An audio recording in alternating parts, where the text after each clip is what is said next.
నాన్న ఒక జీవిత సత్యం ఒకటి చెప్తాను, బాగా వినిపించుకోండి. కొంతమంది అంటూ ఉంటారు, లేదా వింటూ ఉంటాం మనం, కర్మ ఎవరిని విడిచిపెట్టదని. అది మాత్రం వాస్తవం. కర్మ ఎవరిని విడిచిపెట్టదు. ఎప్పుడు ఎక్కడ ఎవరిని ఏ విధంగా చుట్టముట్టాలో అప్పుడు ఆ విధంగా చుట్టముట్టేస్తుంది. దానికి పక్షపాత బుద్ధి అనేం లేదు, తెలిసిందే. అయితే దానికి అందరూ తల వంచవలసినదే, అందరూ ఆ కర్మని అనుభవించవలసినదే. ఒక ఘడియ ముందు ఒక ఘడియ వెనక. ఎందుకు చెప్తానంటే, కొంతమంది పైశాచిక స్వభావం ఉన్నటువంటి వాళ్ళు ఏం చేస్తూ ఉంటారంటే, మనల్ని అకారణంగా ఏడిపించి వాళ్ళు నవ్వుతూ ఉంటారు. అందుకే అంటూ ఉంటారు, నువ్వు చేసేటప్పుడు నవ్వుతూ చేస్తావేమో, కానీ నువ్వు అనుభవించేటప్పుడు మాత్రం ఖచ్చితంగా ఏడుస్తావని మాత్రం చెప్తూ ఉంటారు.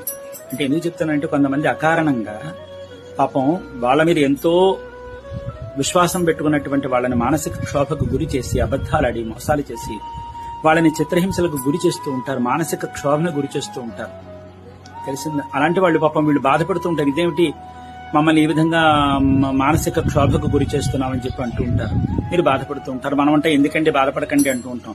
మనం అన్నంత సులభం కాదు, ఆ బాధ కలుగుతూనే ఉంటుంది. నమ్మక ద్రోహం, నమ్మకమైనటువంటి దెబ్బ ఇంత అంతా కాదు. మీరు ఏడుస్తున్నారు కదా, ఏడ్చేసండి. దాని అర్థం ఏంటో తెలిసిన, మీ ఉసురు వాళ్ళు పోసుకుంటున్నారని, మీ కర్మ పూర్తి అయిపోతోంది, మీ కర్మను వాళ్ళు మోస్తున్నారని, మీ ప్రారంధ కర్మను మొయ్యడానికి వాళ్ళు సిద్ధంగా ఉండబట్టే వాళ్ళు ఈ విధంగా పైశాచికంగా అబద్ధాలాడి మోసాలు చేసి దబాయించి మిమ్మల్ని ఏడిపిస్తున్నారు. కాబట్టి మీ కర్మ పోతోంది, మీ కర్మ వాళ్ళకి అంటుకుంటోంది అని అర్థం.